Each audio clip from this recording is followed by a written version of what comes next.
días. ¿Cómo están? Buenos días, adelante.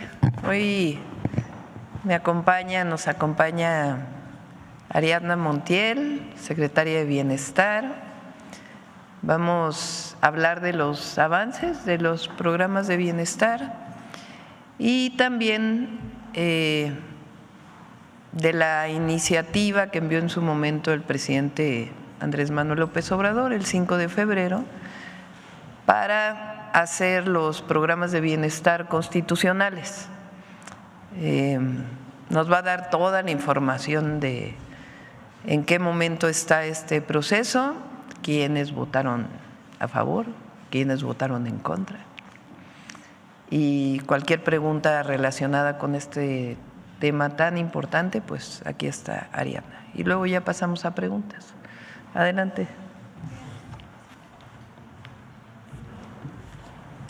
Buenos días, buen inicio de semana. Con el permiso de la presidenta, ponemos la presentación del informe. ¿Cómo vamos con los nuevos programas que tenemos en responsabilidad? Como ustedes saben, la pensión para mujeres bienestar, adelante. Hasta el momento se han registrado 766,825 mujeres. La meta de aquí al 31 de noviembre es 1,200,000 mujeres, de tal manera que les invitamos a seguirse registrando. Recuerden que hay un calendario por letras para que se les dé mejor atención. Tenemos dispuestos 2,600 módulos para el registro de las mujeres. Adelante. Aquí tenemos fotos de cómo se han estado registrando. La presidenta nos ha estado visitando en los módulos para saludarlas, pero también eso nos ayuda mucho a que todo lo que se supervisa pues siempre rinde mejor resultado. Adelante. Adelante. Y sobre el programa de salud casa por casa, como saben, estamos haciendo un censo de salud y bienestar. Al sábado 26 de octubre hemos hecho un total de 889,573 visitas. Estas visitas se hacen casa por casa, se aplica un cuestionario, son 789,077 adultos mayores que hemos visitado en sus domicilios y 100,496 personas con discapacidad. Estamos todos los servidores de la Nación, las servidoras de la Nación en estas actividades, tanto en el registro como en el censo casa por casa y en el apoyo de Acapulco. Adelante. Estamos yendo a todas las comunidades donde hay beneficiarios de la pensión. Adelante. Muy bien, ahí termina lo que tiene que ver con el informe y si me ayudan con la presentación de las reformas. Como lo ha comentado la presidenta. ¿Para comentar cuándo se va a pagar adulto mayor? Sí, la pensión de adulto mayor la vamos a iniciar a pagar el siguiente bimestre, lo que corresponde a noviembre y diciembre. A partir del día 4 de noviembre ya les estaremos compartiendo el calendario. Recuerden que la dispersión de los programas se hace a través del Banco del Bienestar con su tarjeta que ya tienen los adultos mayores, las personas con discapacidad, el programa de madres trabajadoras y el programa Sembrando Vida, de tal manera que se hace esta dispersión por letra.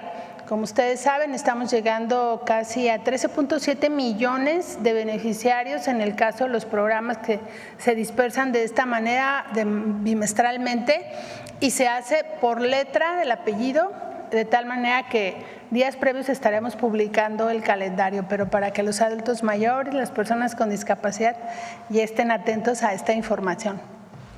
Adelante. Respecto a la reforma constitucional, como ustedes saben, lleva un proceso. En este momento se ha aprobado en la Cámara de Diputados y nos pareció oportuno informar en qué versa la pensión.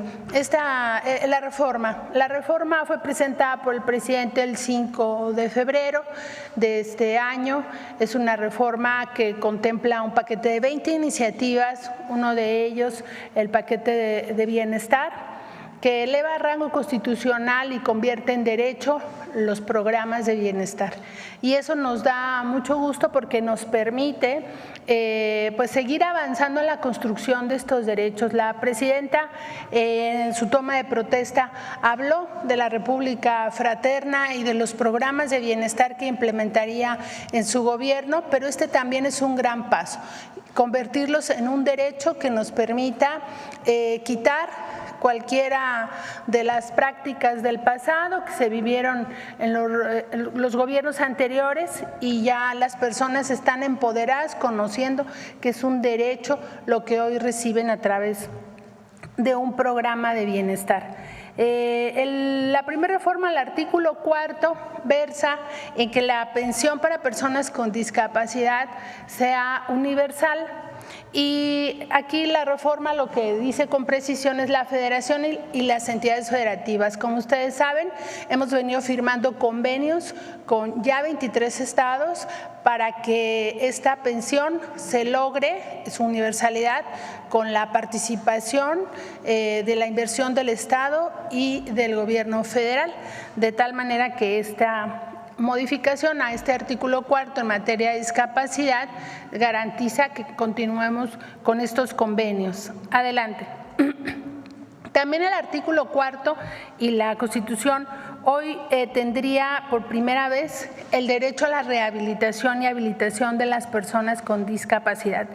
Esto es muy importante porque para las personas con discapacidad alcanzar su autonomía tiene que ver con que haya una rehabilitación en la edad temprana. Por eso se plantea en esta reforma que sea con prioridad a los menores de 18 años, porque las niñas, los niños, los adolescentes y los jóvenes tendrán la oportunidad de una vida mejor si esta rehabilitación se hace en un tiempo adecuado. Adelante. También armonizamos lo que ya sucedía en materia de la pensión de adultos mayores. Ya sucedía a los 65 años, se entregaba la pensión de manera universal. En la reforma del 2020 quedó a 68 años la población general y a 65 años la población indígena. Pero hoy se está ya armonizando con lo que sucede y ya queda el derecho constitucional a partir de los 65 años, la entrega de la pensión no contributiva para los adultos mayores. Adelante. Y aquí en esta parte del artículo 4 se plantea que las personas con discapacidad menores de 65 años recibirán esta pensión y las personas mayores de 65 años recibirán la pensión de adulto mayor. Es decir, tendrán una pensión las personas con discapacidad toda su vida, pero cambiarán a los 65 a la otra pensión. Y quien no viva con discapacidad pues tendrá su pensión a partir de los 65 años, para hacer la diferencia y dejar muy claro que no son dos pensiones para una persona mayor de 65 años que vive con discapacidad. Es en el rango de la edad y evidentemente pues les conviene a ellos en medida que el monto de adulto mayor es un monto superior. Adelante. También en el artículo 4 perdón, esto es muy importante, se establece que el Estado va a garantizar cada año mayor presupuesto a estas pensiones, que por lo menos haya un incremento de la inflación para mantener el valor de la pensión. Adelante, de las pensiones, adelante. En el caso de la reforma al artículo 27 se estableció lo que es el programa Sembrando Vida, que al texto constitucional dice que es un jornal seguro, justo y permanente para los campesinos que cultiven sus tierras con árboles frutales, maderables y especies que requieren ser procesadas, que son productos agroindustriales como el café, como el cacao, como el achiote, de tal manera que este programa quede a nivel de la Constitución. Sembrando Vida, que ha dado muchos frutos y muy buenos resultados, hoy se convierte en un derecho para nuestras sembradoras, sembradores, campesinos, campesinas. Adelante. También en la reforma al artículo 27 se define un apoyo anual directo para la entrega de fertilizantes gratuitos para productores de pequeña escala. Esto es muy importante porque toda la reforma está pensada en atender a los más pobres. También se plantea el mismo apoyo para los pescadores de pequeña escala. Adelante. Y se establece también en el artículo 27 que el Estado mantendrá precios de garantía para el maíz, para el frijol, para el trigo panificable, para la leche y el arroz como productos básicos, y todos estos programas se van a regular respecto a lo que la ley secundaria o en el caso las reglas de operación que adquieren una vez publicadas el nivel de ley. De tal manera que esta reforma ha contemplado garantizar el derecho a los 30 millones de beneficiarios que hoy reciben un programa de bienestar. Las becas de educación media superior ya están contenidas en el artículo 4 como un derecho para los jóvenes, de tal manera que se ha ido avanzando. Y también la presidenta envió la propuesta para hacer un derecho, la pensión para las mujeres, que hoy estamos registrando y que es un nuevo programa. Es cuanto, presidenta. Buenos días. ¿Cómo votaron? ¿No lo trae? Ah, sí. Algo importante. Miren, esta discusión va en la Cámara, va a pasar al Senado y posteriormente de su aprobación, que hacemos votos porque así sea, pasará a la aprobación de los por lo menos 17 congresos locales. En el Congreso, en la Cámara de Diputados, fue aprobado en lo general por todos los partidos y en lo particular tuvo el voto en contra de Acción Nacional. Nosotros hemos venido planteando que los programas de bienestar se constituyan en un derecho para eliminar cualquier vicio que pudiera existir, no ahora, porque tenemos la firme convicción que los programas los hemos conducido de manera correcta, pero para que queden protegidos fundamentalmente para la gente y también en su operación. Y consideramos que el consenso que se alcanzó en lo general pues es un buen mensaje para la gente, fundamentalmente para el pueblo de México. Para quienes votan en contra en lo particular de todo, pues es como votar en contra en lo general, ¿no? Yo creo y considero que en los debates y en la contraposición de ideas pues es legítimo, pero esta es una reforma que busca el bienestar del pueblo y sobre todo de los más pobres, y quitar la posibilidad de un uso distinto de estos programas. Le damos fortaleza a los ciudadanos. Hoy tenemos amparos, que alguna omisión por parte nuestra, el ciudadano se ampara y le resolvemos. ¿Por qué? Porque ya está consciente de su derecho y es lo que queremos que con esta reforma se proteja. Y nos da mucho gusto que haya una mayoría, pero nos gustaría que hubiera un consenso general, porque en un discurso se dice que se apoyan los programas y en otro discurso después se arrepienten y luego votan en contra. Nosotros desde aquí hacemos un llamado para que pues se haga esta reforma, se cumpla. No tenemos duda que se aprobará porque sabemos que los legisladores tienen este amor por el pueblo, pero es muy importante decir que esta reforma nos pone nos coloca en dónde estamos parados frente a la gente, porque considero que es la reforma de bienestar la que materialmente tiene una retribución inmediata para la población, para garantizar su bienestar. Y se demostró también, con esto concluyo, que el modelo que se está implementando, que estableció el presidente López Obrador y que se está fortaleciendo de manera muy importante con la presidenta, el modelo que estamos implementando ha demostrado que es el método para reducir la pobreza Y no solamente es la entrega de los programas, el incremento al salario mínimo, que es muy importante,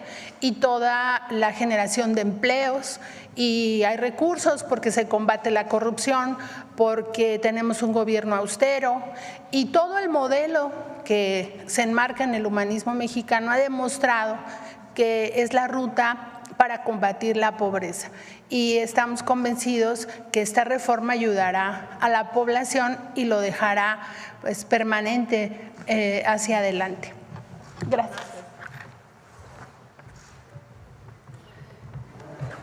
Bueno, nada más para cerrar esta información, los programas de bienestar que hizo, que planteó, que generó el presidente Andrés Manuel López Obrador: pensión universal adulto mayor, las becas a jóvenes de preparatoria, que ya estaba, el programa Sembrando Vida, el programa de fertilizantes gratuitos, el programa de apoyo a personas con discapacidad, Sembrando Vida, y fertilizantes gratuitos, de apoyo al campo, apoyo a los pescadores, a los pequeños pescadores, y los precios de garantía van a ser constitucionales. Ya se aprobaron en la Cámara de Diputados. El día que se aprobaron, puse aquí un video del presidente del PAN que habían aprobado en lo general los programas en la Cámara de Diputados, el PAN, y puse el video porque él había dicho que no estaban de acuerdo con los programas sociales. Pues resulta que votaron en lo general, pero en lo particular votaron en contra. En pocas palabras, el PAN votó en contra de los programas de bienestar en la Cámara de Diputados. Entonces es importante que quede registrado en la memoria de las y los mexicanos, porque en campaña se dijo que estaban a favor, después dijeron que estaban en contra, después dijeron que estaban a favor, y ahora pues ya votaron de que están en contra. Entonces, primero es importante que eso quede registrado. Segundo, es muy importante que los programas sean constitucionales. Pasan de ser programas sociales, programas de bienestar, que dependen de la voluntad de un presidente, de una presidenta, a ser derechos constitucionales. Es decir, cualquier presidente o presidenta que venga después de nosotros tiene que cumplirlos, porque están en la Constitución. Y al estar en el cuarto constitucional los convierten en derechos. Eso es muy importante porque durante todo el periodo neoliberal, lo que eran derechos del pueblo de México los convirtieron en mercancías y en privilegios. Los derechos fundamentales, la educación, la salud y otros derechos. Son dos visiones distintas. La visión del neoliberalismo, que no cree en los derechos del pueblo de México o en los derechos de los pueblos. Ellos creen solo en el libre mercado y que las mercancías y el libre mercado va a permitir que la gente prospere. Nosotros creemos que debe haber libre mercado, que debe haber inversión privada, que debe haber empresarios, por supuesto no ligados a la corrupción, pero también creemos que debe haber derechos que el Estado debe garantizar. La educación es un derecho, desde el preescolar hasta el posgrado. El acceso a la salud es un derecho del pueblo de México. El acceso a la vivienda es un derecho. Es decir, los mínimos satisfactores para el bienestar de un mexicano o una mexicana deben ser derechos. Un salario justo es un derecho. Todas y todos los mexicanos deben vivir con lo mínimo indispensable. Y eso es lo que nos va a dar felicidad. Eso decía desde entonces Morelos y la Constitución de Apatzingán. Distinto a que todo lo provea el mercado. Entonces son dos visiones, la del neoliberalismo y la del humanismo mexicano. Y el que los programas de bienestar, más allá de la educación, del acceso a la salud, de la vivienda, la pensión adulto mayor sea un derecho, el apoyo que deben tener los campesinos, pequeños productores, sea un derecho, el apoyo para poder reforestar el país a través de un programa de bienestar sea un derecho establecido en la Constitución, es un avance muy significativo que muestra que México tiene un modelo propio de desarrollo, que lo ha decidido el pueblo de México, que está de acuerdo y que vamos a seguir avanzando con él.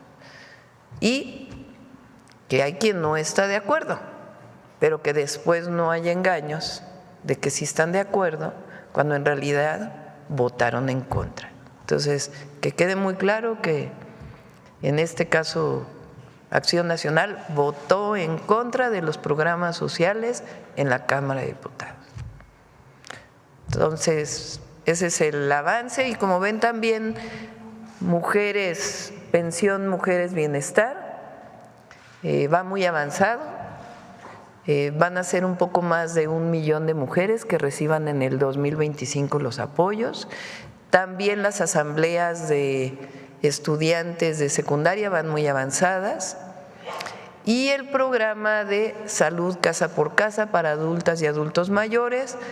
El censo pues tiene apenas 700,000 personas más o menos visitadas, ¿verdad? 900,000 personas visitadas. Queremos terminar en diciembre.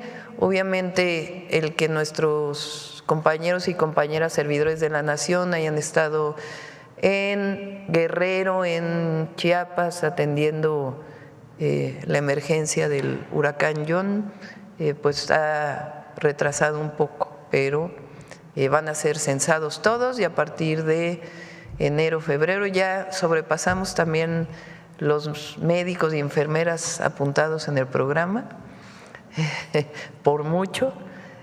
Vamos a orientarlos también a IMSS Bienestar para que puedan, si algunos de ellos no tienen empleo, poder tener empleo. Pero va a empezar el próximo año la visita de salud casa por casa a adultas y adultos mayores. Bueno, esa es la…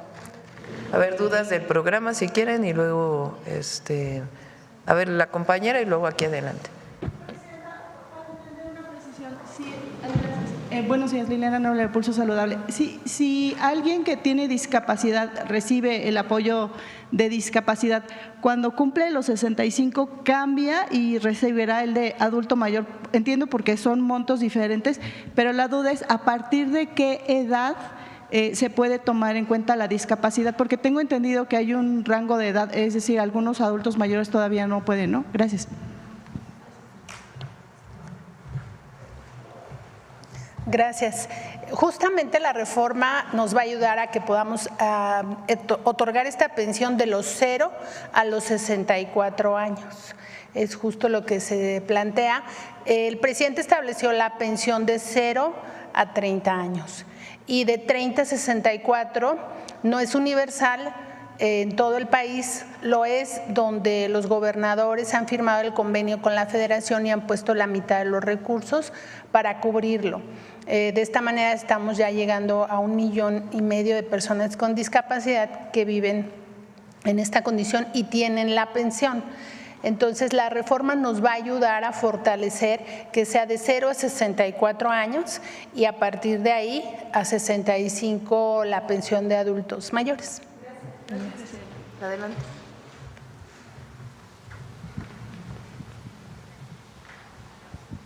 Buenos días, Presidenta. Buenos días a todos. Muchísimas gracias por darme la palabra. Tengo, de hecho, una pregunta acerca de este tema en cuanto a salud casa por casa. que pues ya comenzaron a hacer el censo de salud y bienestar. Mas, sin embargo, Presidenta, a la par está habiendo una campaña en contra de este programa, que incluso están enviando mensajes de WhatsApp y en varias redes a los adultos mayores diciéndoles que no den su información y que no le abran la puerta a los que los van a censar, que porque es un plan comunista para quitarles sus propiedades y algunas otras cosas. Entonces creo que sí sería una buena oportunidad para que usted aclare esto y que pueda guiar a los adultos mayores que pues están siendo confundidos por estos mensajes que les están llegando, y de hecho pues nos han llegado ya varios de distintas partes del país que están preocupados por esto. Qué bueno que lo preguntas. Justo ayer me informó Ariadna. Sí están enviando mensajes de WhatsApp, confundiendo con este mensaje de que queremos quitarle sus viviendas y falso. Es un cuestionario para conocer la condición socioeconómica de las y los adultos mayores y su condición de salud. Eso nos va a dar una idea general de cómo atender a las y los adultos mayores. Hay personas que viven en lugares apartados, en zonas rurales, que están siendo visitados, y que si viven en un lugar tropical, por ejemplo, pues pueden tener, donde hay dengue, por ejemplo, pueden tener posibilidad de tener dengue. Entonces se hace un cuestionario general por si llegan a tenerlo o son vulnerables al mosquito pues del dengue en esta situación. Hay otras personas que tienen dolores de cabeza o tienen algunos síntomas. Hoy vamos a pasar, por cierto, un video de vida saludable sobre ello, y no saben que tienen presión alta. Entonces, al hacer el cuestionario, pues ya va a haber una información previa para que cuando llegue el médico o la enfermera, enfermero, puedan ya tener una información sobre la persona. Es voluntario contestar al cuestionario, no es obligatorio. De todas maneras, todas y todos van a recibir la visita, y depende de las personas pues abrirles las puertas para poder ser atendidos. Pero es un programa de bienestar para poderles ayudar y no tiene nada que ver con quitarles su casa o todas estas barbaridades que se están diciendo falsamente a través del WhatsApp.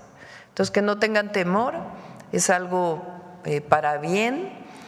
Depende mucho de este cuestionario. Si, por ejemplo, van a recibir una visita cada 15 días o cada mes, por si tienen algún problema de salud, o cada 2 meses, si son personas sanas y que sencillamente requieren una visita cada 2 meses para poder revisar sus signos vitales. Muchísimas gracias, Presidenta, por esa aclaración. Y también, como usted sabe, este fin de semana el expresidente Evo Morales pues sufrió un atentado en contra de su vida, pues tuvo que huir, incluso su chofer recibió impactos de bala, y pues quisiéramos saber cuál es su opinión y si usted pues condena estos actos, y de hecho que también pues medios allá en Bolivia pues han querido decir que es un autoatentado, y cuál es su opinión. Muchas gracias. Por supuesto que lo condenamos, nuestra solidaridad con Evo Morales, y siempre un llamado a evitar la violencia, siempre. Que sea la paz y la definición política. La política está para eso, para evitar la violencia. Entonces, nuestra condena a este hecho y también nuestra solidaridad, y siempre la búsqueda de la paz y la no violencia. Y ya por último, Presidenta, ¿cuál es su opinión acerca de los hechos de represión que sufrieron los artesanos en Querétaro también este fin de semana, donde fueron pues sacados, ¿verdad?, de la plaza por vender sus artesanías.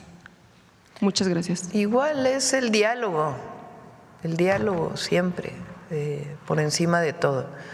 Puede haber un programa de ordenamiento, de comercio en vía pública, pero es a través del diálogo como debe resolverse, no a través de… Hay que dar otras alternativas.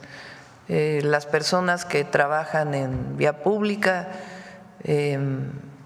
si no van a estar en un sitio por un programa de ordenamiento, pues hay que darles otras alternativas, porque son familias que viven dignamente. Aquí se hizo un programa, también hubo en algún momento, no como pasó en Querétaro, alguna situación de algún inspector, algún vigilante que tuvo alguna situación de no diálogo, vamos a ponerlo así, con alguna persona, y siempre lo condenamos. Y buscamos siempre el diálogo, la orientación, las alternativas para poder dar pues una posibilidad de vida a todas y a todos los mexicanos que se dedican a esta noble actividad.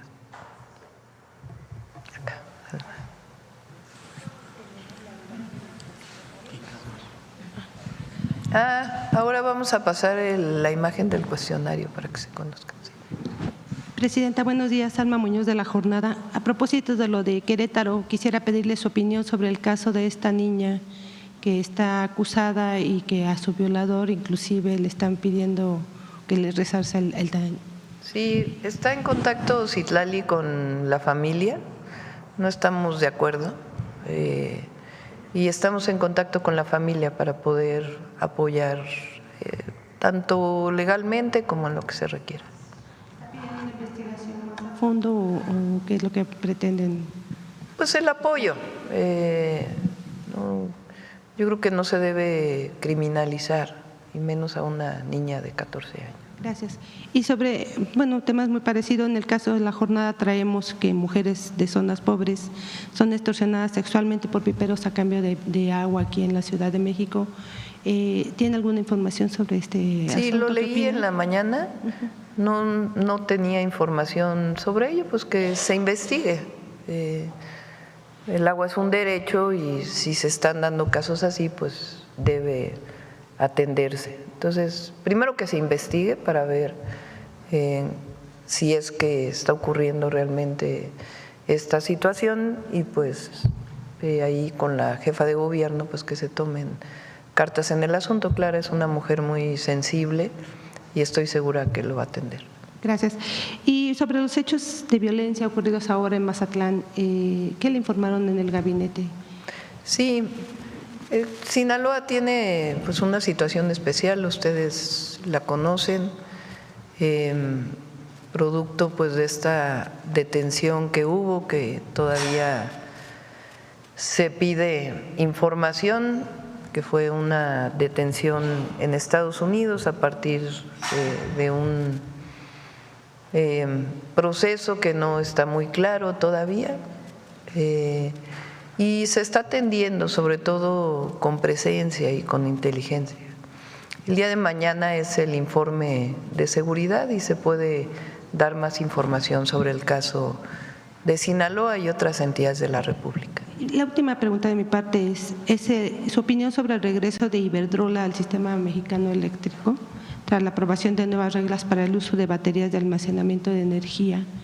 Se dice que con esto finaliza el litigio que con esta firma tenía el expresidente AMLO.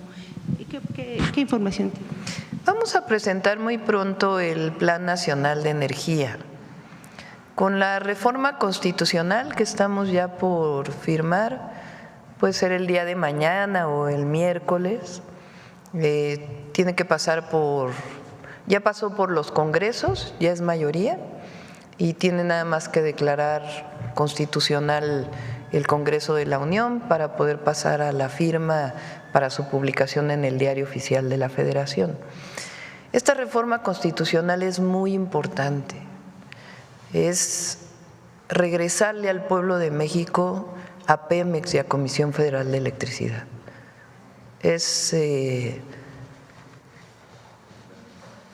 hasta cierto punto una reversión de una parte de la privatización de Pemex y CFE que se sufrió con la reforma del 2013.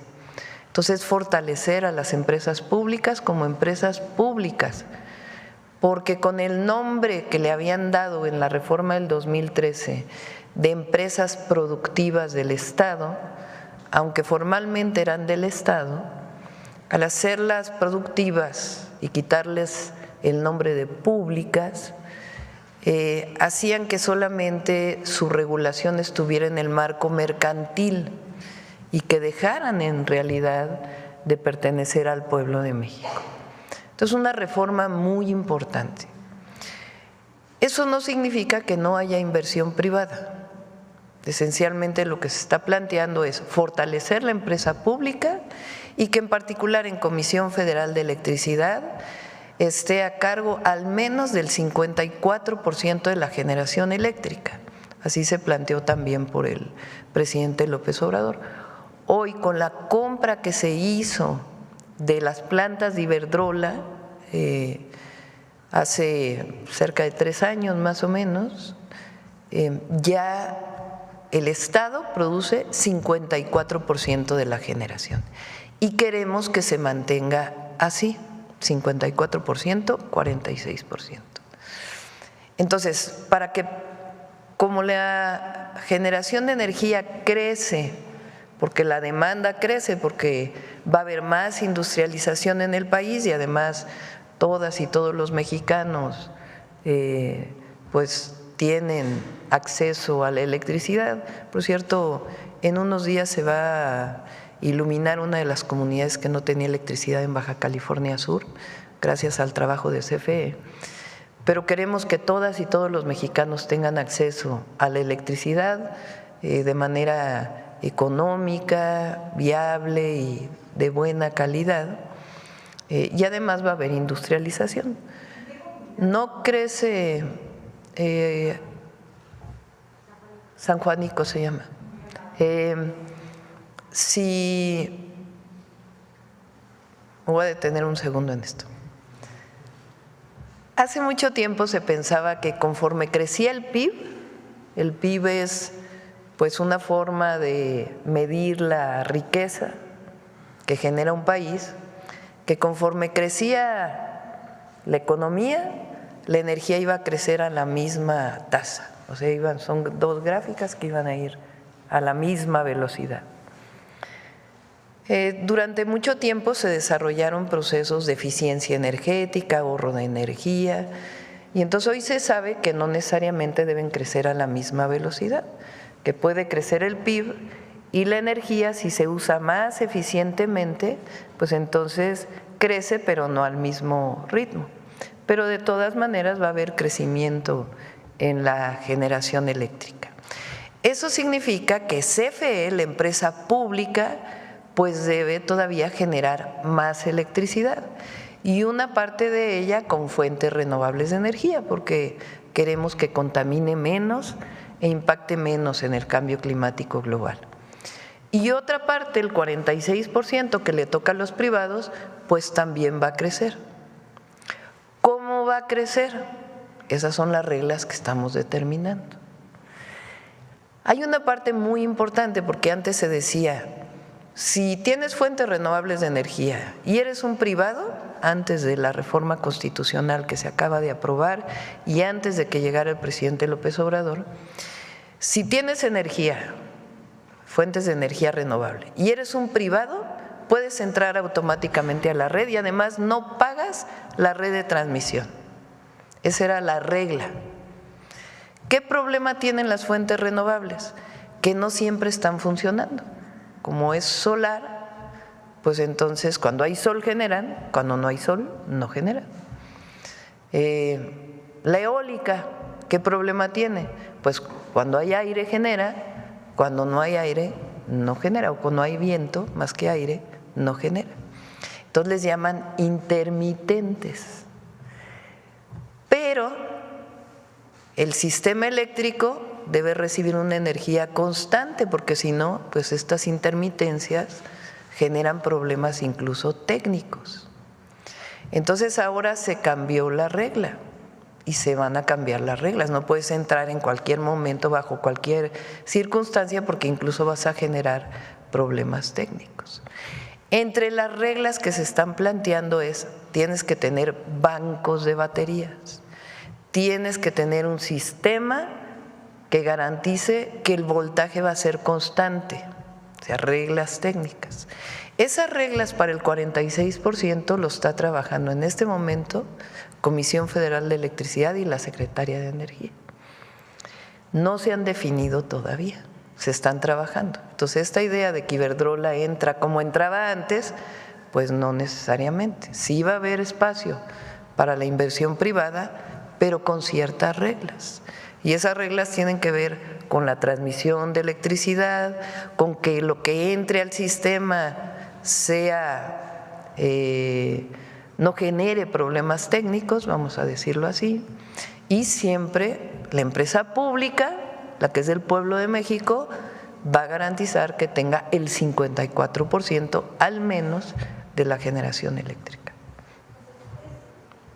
¿Va a haber mayor vigilancia sobre empresas como Iberdrola y todas las? Más que vigilancia, reglas claras, que le ayudan al privado y que le ayudan al sistema público y que le ayudan en general, pues, a la nación y al servicio público que todos recibimos.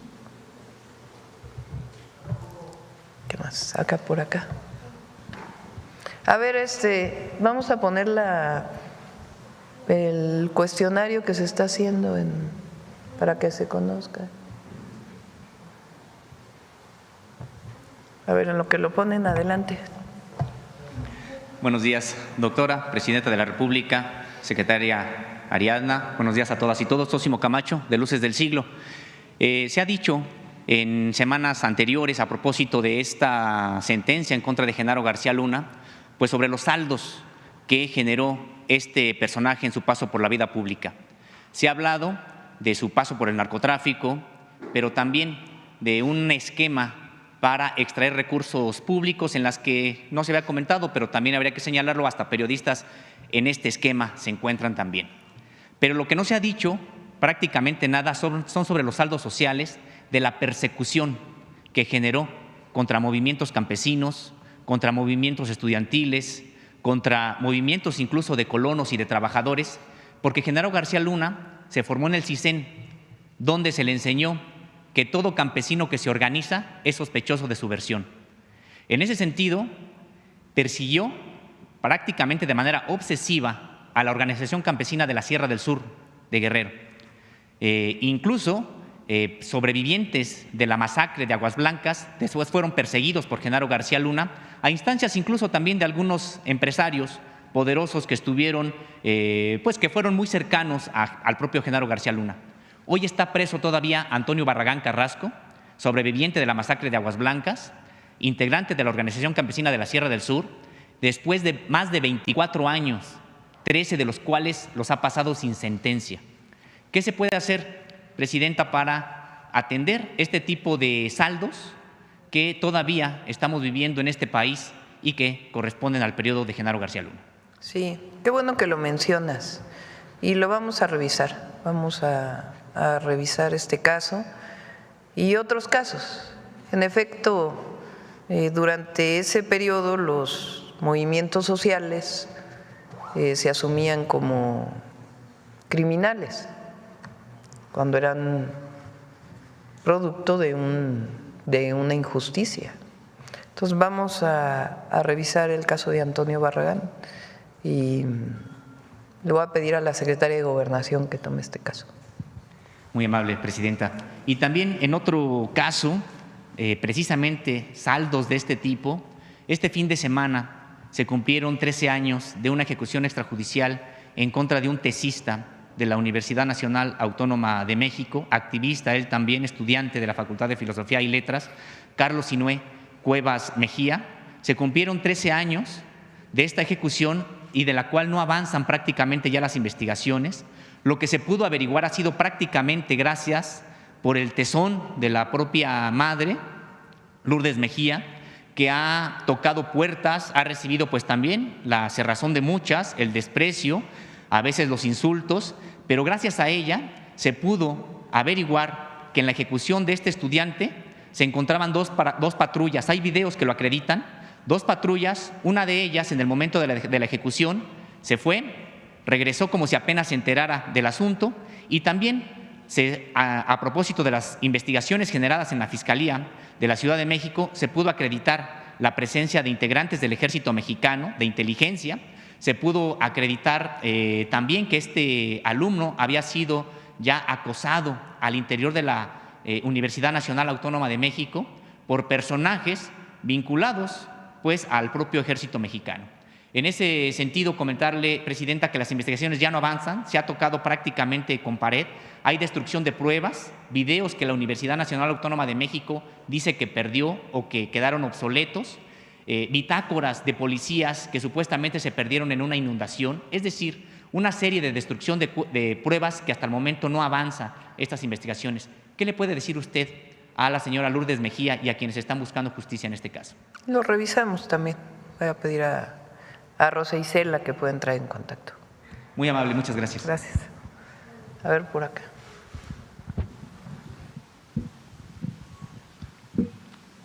Buenos días, Presidenta. Ivonne Menchaca, reportera de Grupo ASIR.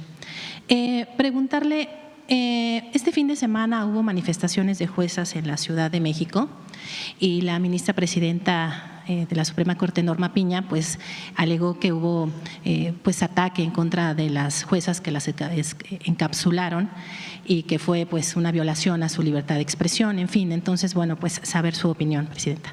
Sí, ayer vi las fotografías en las redes sociales y le pedí, después salieron unos videos, pero se los pedí al gabinete, no sé si está por ahí el video.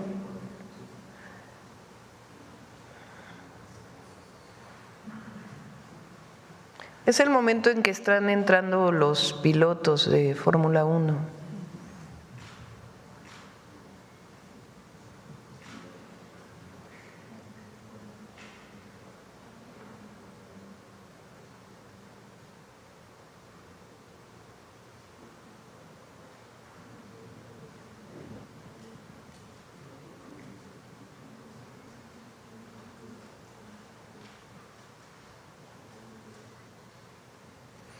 Entonces, si se fijan, es un momento en donde están entrando y después de inmediato es liberado el encapsulamiento, vamos a decir, es abierto el encapsulamiento. Esa es la información que tenemos, pero entiendo que van a dar más información. Entonces, se vio la foto, pero no se vio pues todo el momento. Fórmula 1 pues es un evento muy importante nacional, internacional, y en realidad se protegía a quienes estaban entrando en ese momento para evitar que se cerrara la puerta y después se libera. Esa es la información que tenemos hasta el momento. Muy bien, gracias. Preguntarle si nos puede dar algunos avances en el marco de los programas sociales.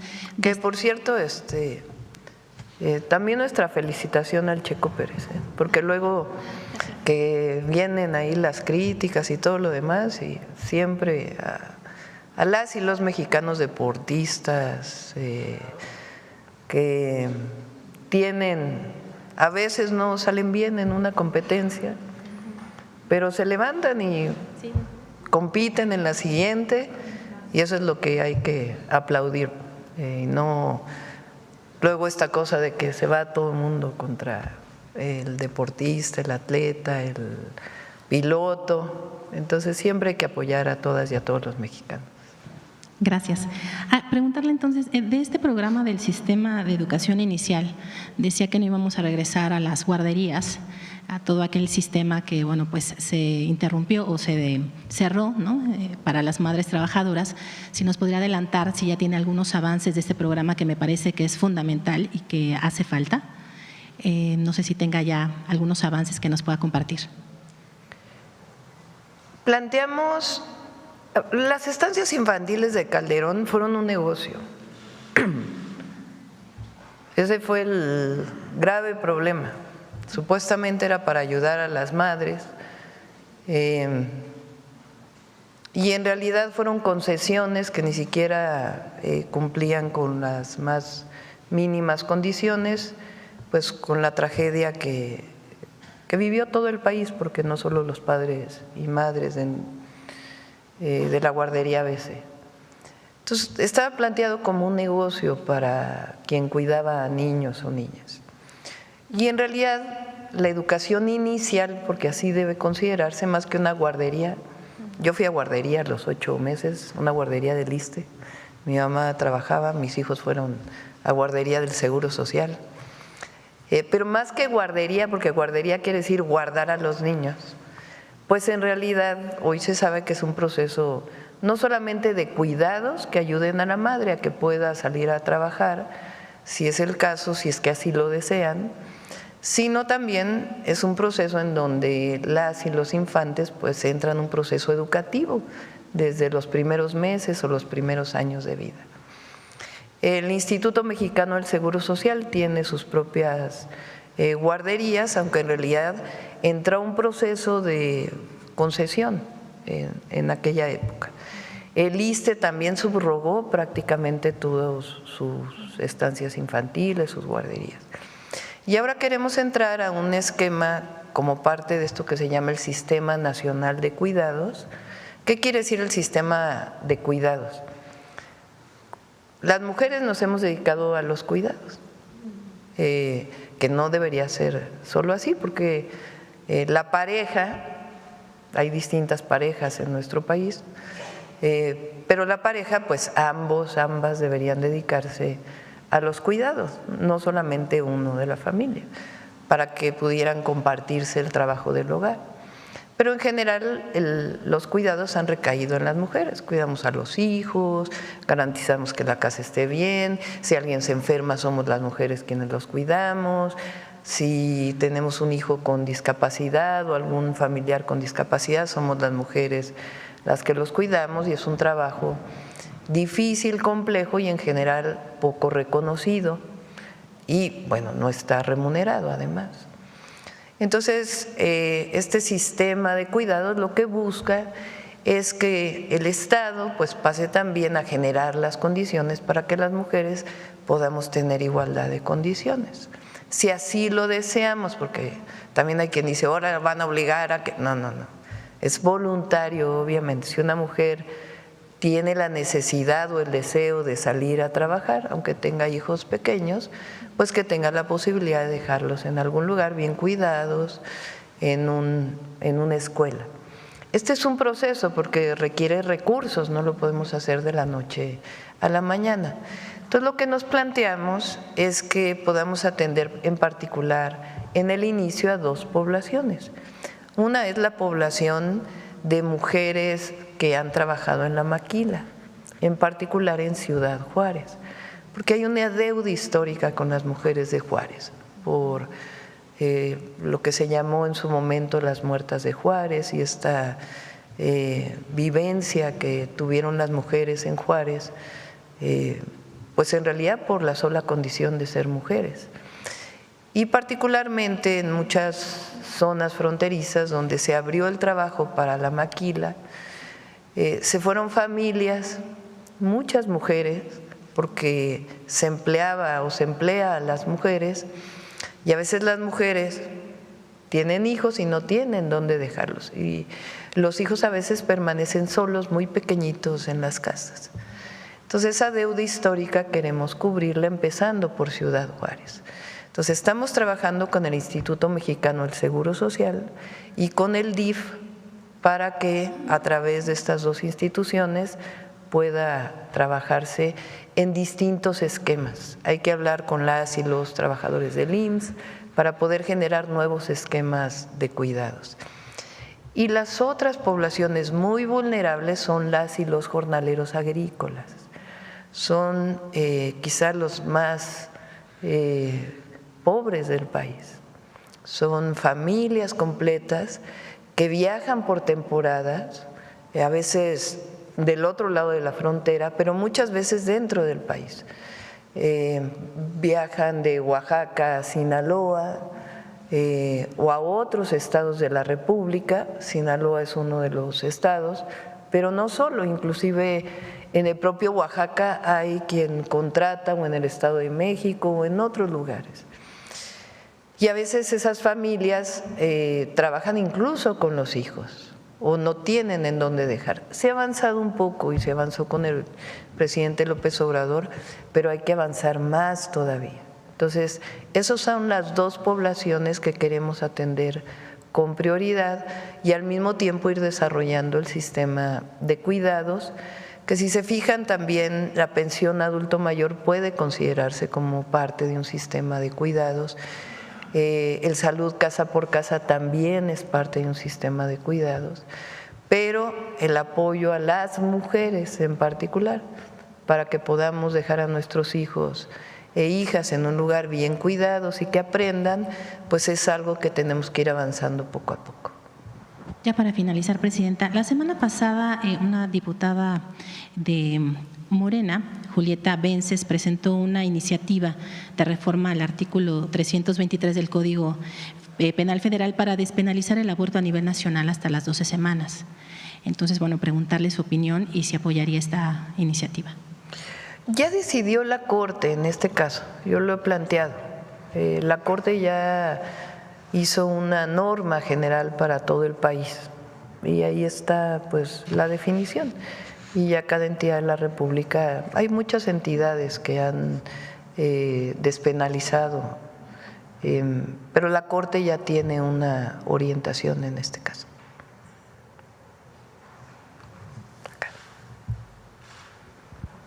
Acá. Ya Sonora ya ha participado mucho en las mañaneras ahorita. Buenos días. Pero llegó temprano, tiene una virtud. Adelante. Buenos días, Yufel Carolina de Código Libre. Presidenta, en estos temas de lo que pasó el fin de semana, también hubo enfrentamientos en Tempa de Galeana Guerrero y también en Tabasco, ¿no? También hubo bastantes enfrentamientos ahí. Y el Fondo Monetario, el Departamento de Hemisferio Occidental del Fondo Monetario Internacional habla de que si continúan estas violencias podría afectar mucho en la economía. ¿Qué le responde usted? No estoy de acuerdo. Hay una estrategia de seguridad que va a dar resultados. Como lo he planteado, no es de un día a otro. Ya se habló mucho durante el periodo del presidente López Obrador y hubo una disminución del número de homicidios en la tendencia, que es muy importante. Había este debate de si hubo más en general, pero es muy importante la tendencia. No es lo mismo que los homicidios vayan creciendo a que vayan disminuyendo. Y nosotros nos hemos comprometido que poco a poco van a ir disminuyendo los homicidios porque hay una estrategia y vamos a ir pacificando poco a poco al país en las zonas en donde todavía hay problemas de inseguridad y de violencia. En particular, Sinaloa es un caso especial por lo que ya conocemos y hay otras entidades de la República donde se está atendiendo. Vamos a seguir informando sobre las acciones de seguridad porque a veces solamente se ve el caso, pero no se ven, por ejemplo, las detenciones, no se ven las incautaciones de droga que se han estado haciendo y se ha estado trabajando de manera integral. Entonces, vamos a seguir trabajando y la economía de México está sólida. Hay siempre, y en particular ahora, estas situaciones de nuestro peso vinculadas también a lo que está ocurriendo en este momento en los Estados Unidos, pero la economía nacional está sólida y vamos a avanzar en seguridad. De igual manera, el candidato Donald Trump habló sobre el reciente asesinato de un veterano del ejército en Estados Unidos ocurrido la semana pasada y él habla que de ser elegido pues enfrentará a los cárteles, pero no informó cómo trabajará con su gobierno. ¿Qué le responde también a esto? A ver, coordinación. Siempre es, como lo hemos dicho, es coordinación sin subordinación. Coordinación, diálogo y trabajo conjunto para poder atender sobre todo los temas que nos competen a ambos. Particularmente el tema del fentanilo en Estados Unidos, pues es un tema de salud pública y que casi por razones humanitarias hay que apoyar. También es importante, en su momento lo planteó el presidente López Obrador y también creo que hay que plantearlo, es qué pasa del otro lado de la frontera. O sea, porque aquí hay delincuencia organizada, hay una estrategia, pero ¿qué pasa del otro lado de la frontera? ¿Cómo se vende el fentanilo en los Estados Unidos? ¿Qué pasa cuando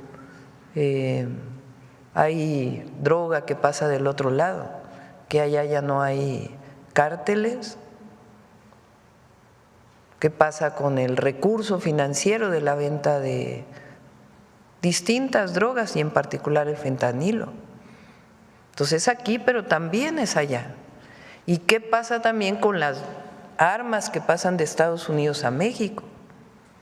Ahora lo que vimos de el caso de Tecpan en Guerrero, pues eran armas de alto calibre que vienen de allá. Entonces es algo que implica que tiene que haber coordinación, trabajo conjunto, siempre debe ser así, pero con soberanía, sin subordinación, sino con diálogos de alto nivel que nos lleven a avanzar en esta coordinación.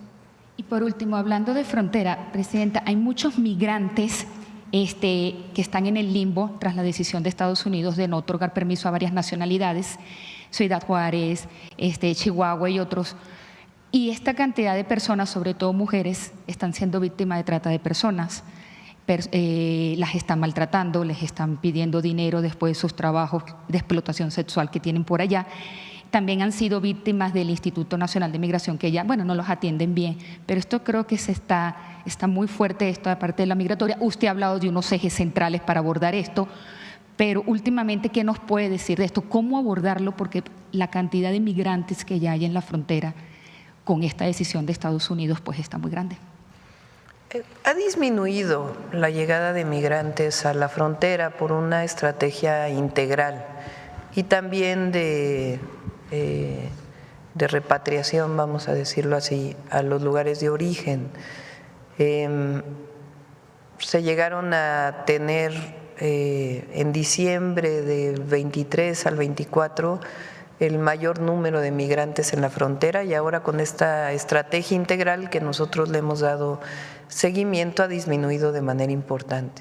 Hay trabajo con los gobiernos de Centro y Sudamérica para evitar la migración y nosotros vamos a seguir insistiendo en el fondo, que es la atención a las causas.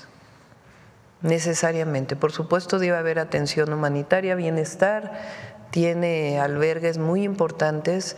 Ariadna le da seguimiento personal a casos. Hace unos días me platicó de una mujer que lamentablemente tiene cáncer y la están atendiendo, cuidando en uno de los albergues. Es decir, hasta ese nivel de atención se tiene en los albergues de bienestar, en donde la propia secretaria tiene información de la situación que están viviendo y hay atención humanitaria. Y hay que seguir avanzando en ello. Pero para disminuir la migración, atención a las causas. Y ese siempre va a ser nuestra narrativa, nuestra orientación. Llegue el presidente Trump o la vicepresidenta Harris, esa es nuestra política, de que debe atenderse las causas profundas de la migración, porque la gente no migra por gusto. La gran mayoría, habrá casos, pero la gran mayoría migra por necesidad.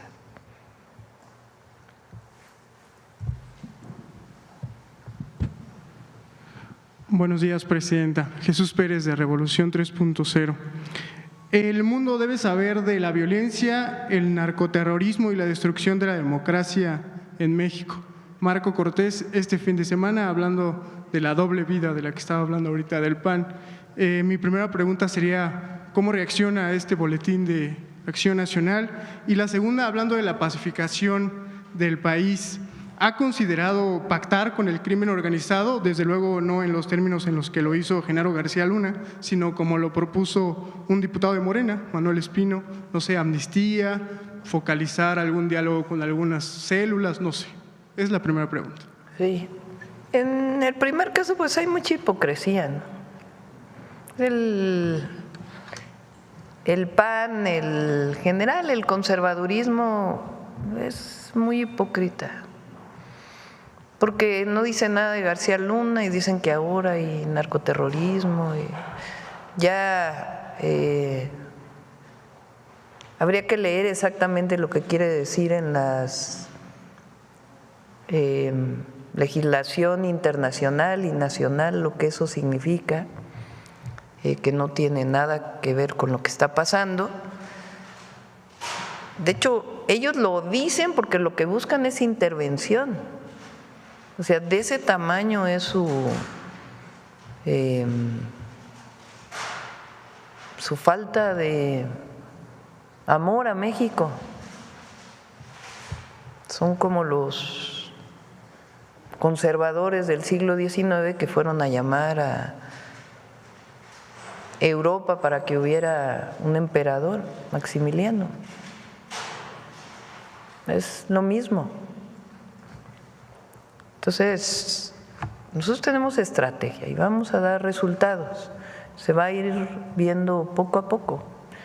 Y tiene que ver con atención a las causas y con disminuir la impunidad. Son los dos ejes centrales. Pero no dicen nada. Ah, bueno, sí se andan peleando, ¿verdad? Unos reivindican a García Luna y otros no. Que resuelvan ahí sus problemas internos. Pero hay mucha hipocresía. A ver, atender a las causas quiere decir apoyar a la gente humilde. Que por cierto también dijeron que nosotros decíamos que la pobreza le estábamos equiparando a la delincuencia. Falso, falso, falso. No tiene nada que ver. Pero sí tenemos que atender a un joven que puede acercarse a una banda delictiva como una opción, cuando en realidad pues no es una opción. Entonces hay que atender las causas. Y ellos votan en contra de los programas sociales. Ahora sí, de nuevo mostraron lo que son. Entonces son dos proyectos de nación, dos muy distintos. El de la corrupción, el de los privilegios, el de la represión, el del intervencionismo, el de la guerra contra el narco, que es la derecha,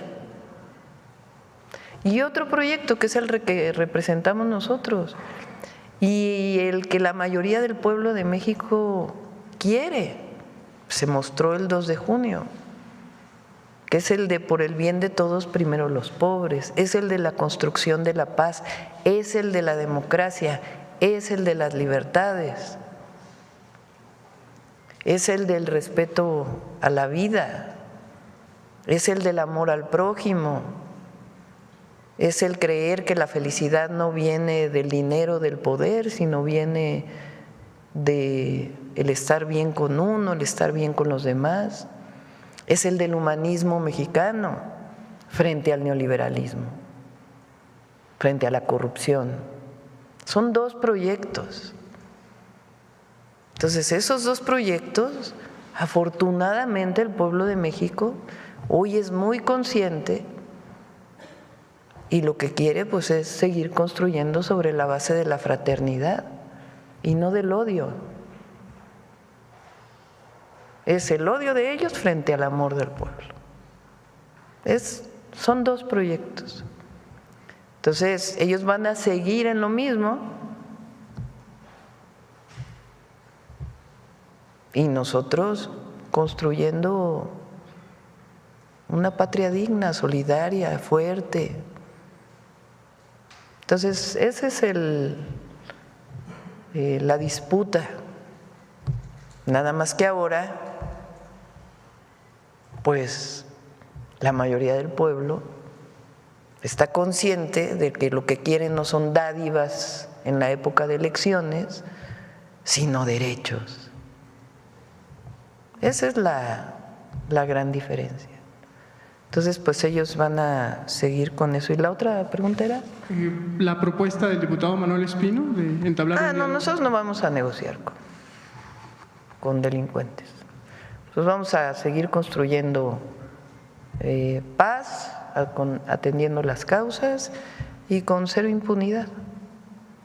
Siguiendo en el mismo tema, este fin de semana también trascendió un editorial de Desde la Fe, a una semana del homicidio de Marcelo Pérez en Chiapas, y bueno, ha habido varias expresiones, la ONU, el Papa Francisco, incluso el Departamento de Estado, pero destaco esta porque Carlos Aguiarretes, quien es el que está detrás de esto, de la Arquidiócesis Primada de México, reprochó que ya se habían hecho denuncias, que no se atendieron al sacerdote, pero insistió en que se deben exigir acciones efectivas y sentencia con esta frase: la violencia ya no se aguanta. ¿Qué le responde a la Iglesia Católica? Bueno, yo creo que todos estamos consternados por el asesinato del padre Marcelo Pérez, y ya hay una detención y se sigue investigando y vamos a seguir trabajando en ello. Repito, con dos políticas distintas, no vamos a regresar a lo de antes porque no llevó a nada. De hecho, aunque digan lo que digan, la guerra contra el narco lamentablemente sigue teniendo parte de sus consecuencias hasta ahora. Y en último tema, esta semana, el 31 de octubre, se cumple la fecha para integrar los comités de evaluación para la selección. Ya estamos trabajando en ello. ¿Ya tiene los perfiles? ¿Nos puede adelantar algunos nombres? No, todavía no. Ya lo voy a presentar esta semana. Recuerden que tenemos que presentar a 5 personas reconocidas, que son los que van a seleccionar a las personas que van a participar en la elección de jueces, de las y los jueces, magistrados y ministros. Lo mismo tiene que hacer el Congreso, 5, y lo mismo tiene que hacer la Corte, presentar a 5, y a partir de ahí vamos a abrir canales públicos para que sea muy transparente el proceso. Se va a abrir una convocatoria, se va a dar a conocer quiénes se inscribieron, quiénes pasaron la primera prueba, que es que realmente cumplan con los requisitos que están establecidos en la Constitución. Si hay entrevistas por parte de la comisión, van a ser públicas, no va a haber nada en lo oscurito. Eso es por parte del Ejecutivo de la Presidenta lo que hemos planteado, es decir, si son 5 personas y se va a entrevistar a quienes van a participar primero en la tómbola y luego en la elección, que sea abierto, que todo el pueblo pueda ver quiénes son, quiénes están inscribiendo, por qué quieren ser jueces, magistrados, ministros. Vamos a abrir un espacio, lo hemos pedido, lo hemos solicitado ahí a los medios públicos para que se conozca. Entonces ya… mi idea es que sean 3 mujeres y 2 hombres, entonces ya los vamos a presentar. A ver, ya la última, porque bueno, vamos con Sonora porque está hasta adelante y luego vamos allá atrás, 2 más. Sí, gracias, presidenta. Demián Duarte, de Sonora Power. Y bueno, fíjese que estuve el fin de semana en Hermosillo. Me tocó participar en un evento muy interesante que es la plenaria de la Comisión Sonora Estados Unidos, así se llama ahora, se reeditó, antes era Sonora Arizona exclusivamente. Y mire, me llamó mucho la atención el formato porque está planteando esta comisión un nuevo esquema de asociación regional. El tema es que se busca sacar partido de las enormes ventajas competitivas que tiene mi estado, sobre todo en el tema de energías renovables, el tema que tiene también con la amplia disponibilidad de recursos minerales, recursos naturales también, y el tema de la logística. El embajador de Estados Unidos, Ken Salazar, me dijo por ahí que es el tiempo de América del Norte, y obviamente esta visión incluye, por supuesto, la parte de México, ¿no? Somos un país del hemisferio norte, al final de cuentas. Y la gobernadora Kathy Hobbs, que es la gobernadora de Arizona, asintió justamente cuando yo le planteé una pregunta. Le dije algo muy simple, le dije: el gobierno de México está apostando muy fuerte por nuestra región, por Sonora, está desarrollando un enorme proyecto de infraestructura de transportación ferroviaria, justamente para promover la movilidad terrestre. Van a vincular al centro del país con su estado, con Arizona, a través de Nogales. Entonces la pregunta para ella fue en su momento si estaría ella dispuesta e interesada en promover el desarrollo también de una conexión vía ferrocarril hacia las ciudades de Arizona, Tucson y Phoenix en particular.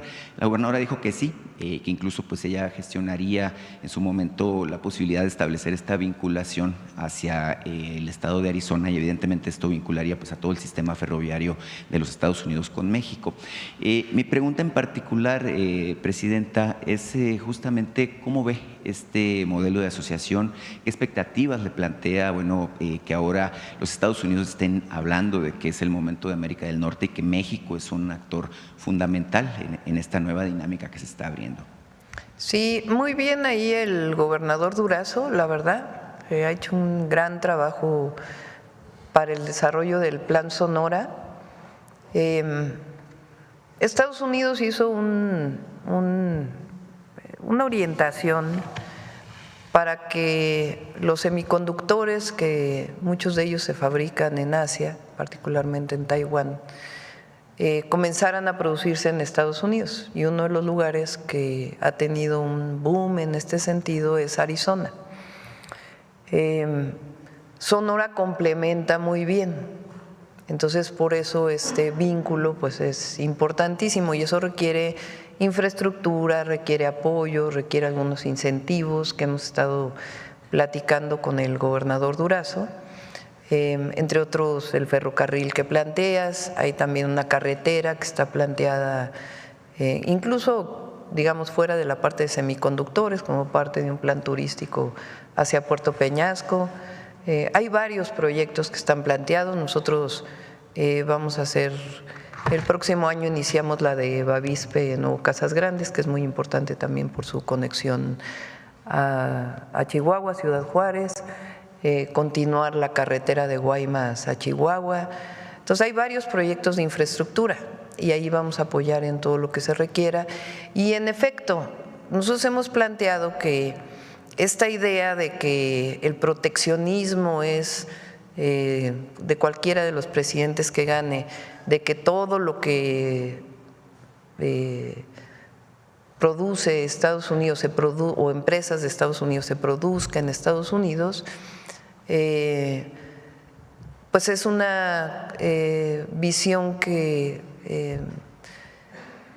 va a generar incluso aumento en los productos en Estados Unidos, y que por la mano de obra y otras necesidades en Estados Unidos no necesariamente es la mejor opción. Por eso hemos planteado que con Canadá y México nos complementamos, no competimos, y que además este esfuerzo debe irse hacia todo el continente.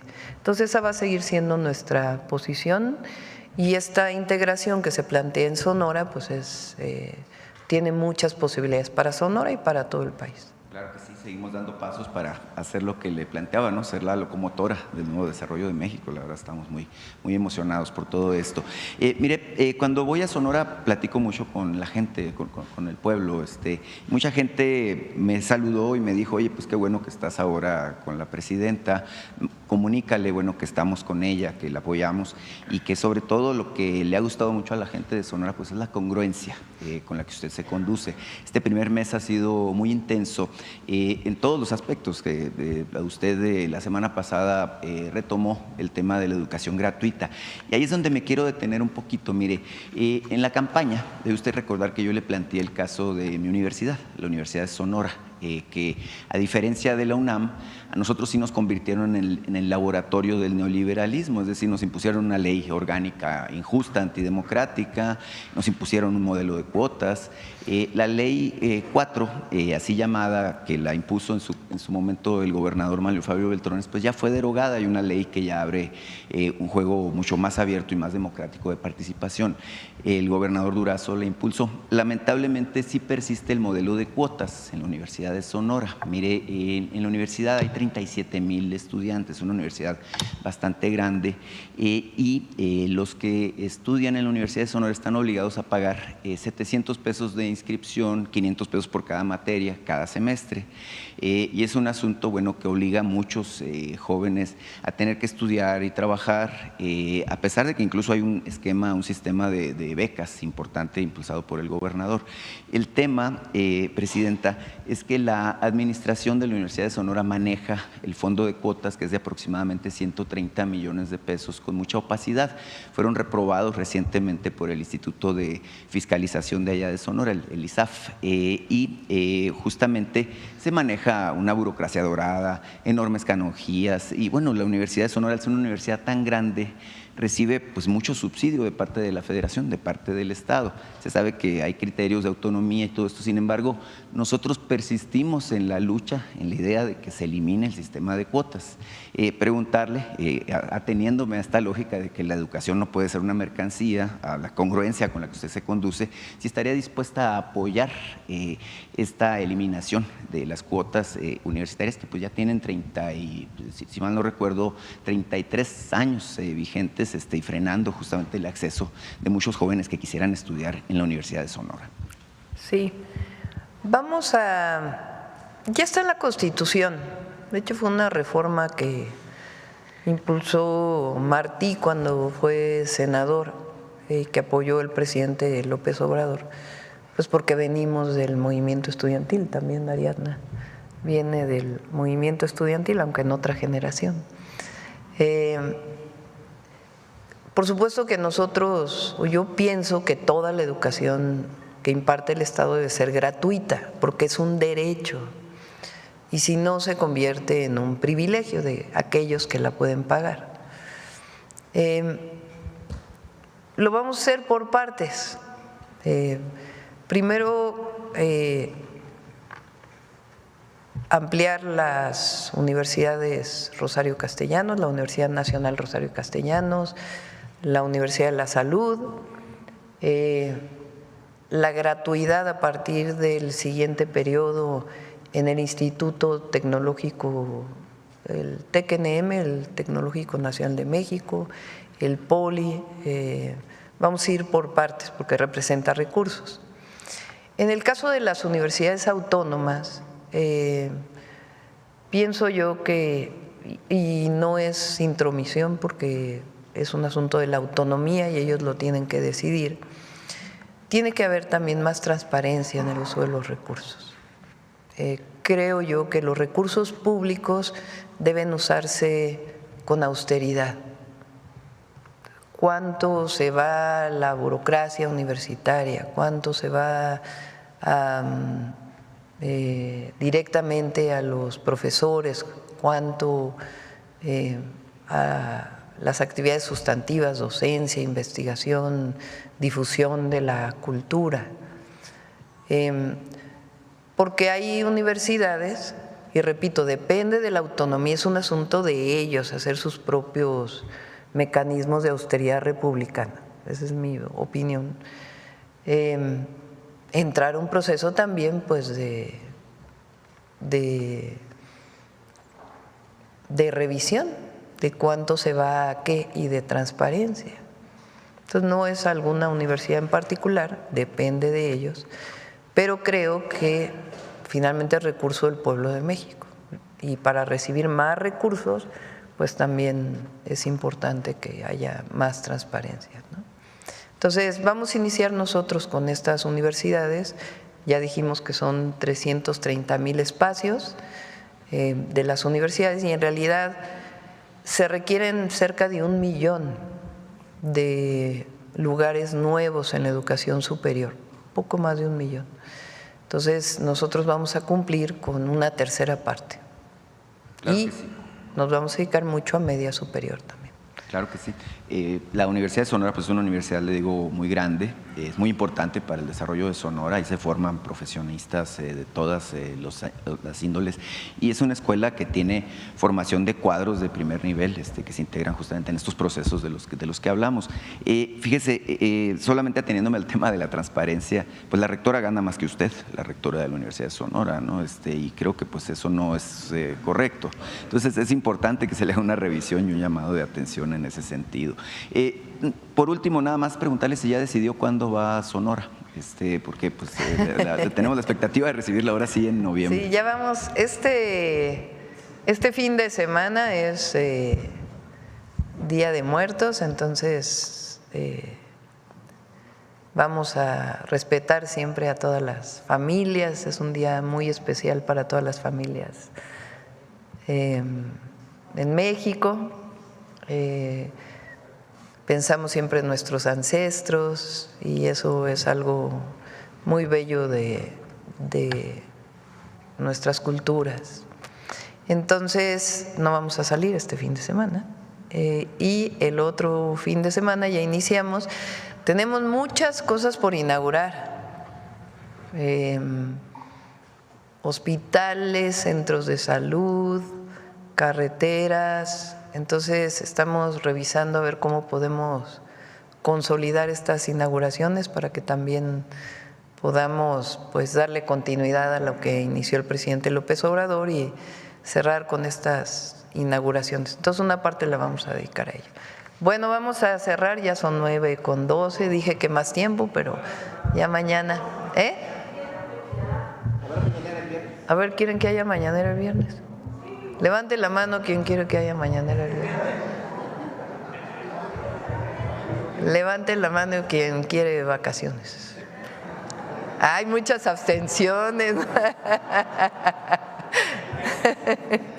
Bueno, vamos a decidirlo, ya les informamos mañana. Vamos a cerrar con vida saludable. Ahora vamos a hablar de la hipertensión justamente y ahorita nos dan los papeles. Adelante. Todas las personas tenemos derecho a una vida saludable. Y uno de sus principales enemigos es la hipertensión arterial. El 29% de las personas en México viven con hipertensión. Alrededor de 50,000 personas en nuestro país fallecen por este padecimiento cada año. El 44% de ellas no sabe que la padece y no han sido diagnosticadas. Pero, ¿qué es la hipertensión arterial?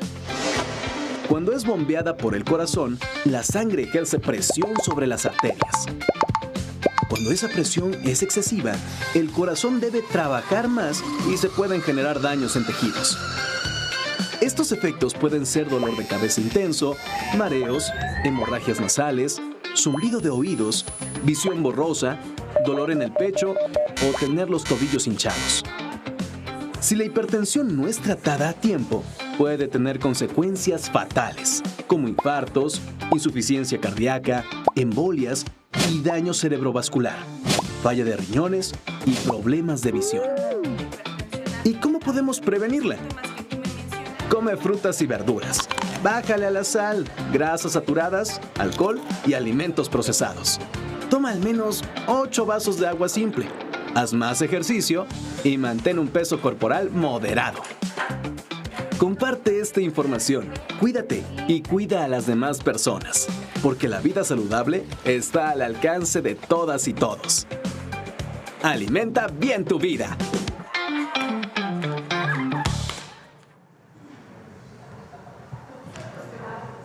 A ver el cuestionario rápido.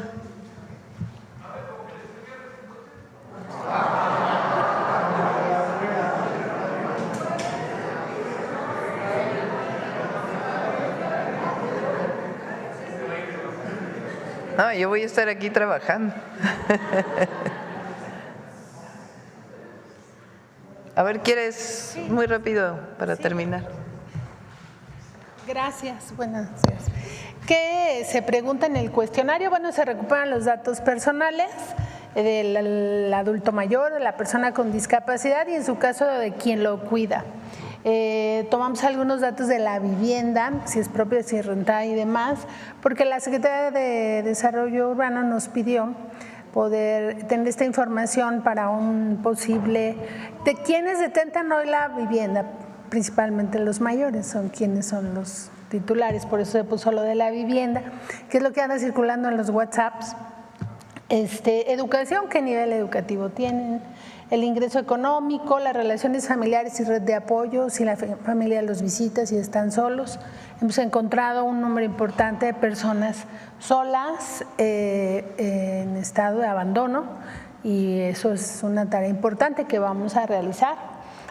Ocio y esparcimiento, ¿no? Si hace ejercicio, si no lo hace, violencia y discriminación, si han vivido este proceso en su familia o en la comunidad, y todo el tema de salud, antecedentes de salud, ya saben lo que se pregunta, si la familia ha tenido ciertas enfermedades, sobre las vacunas que se ha puesto en el último año, sobre las enfermedades que padece, estudios clínicos que se haya hecho o que necesite y no se haya podido realizar, cuántas visitas al médico en determinado periodo anterior, qué medicamentos toma, si vive con discapacidad, cómo se alimenta, si toma agua y demás sobre los alimentos, si hace actividad física y sobre la salud emocional.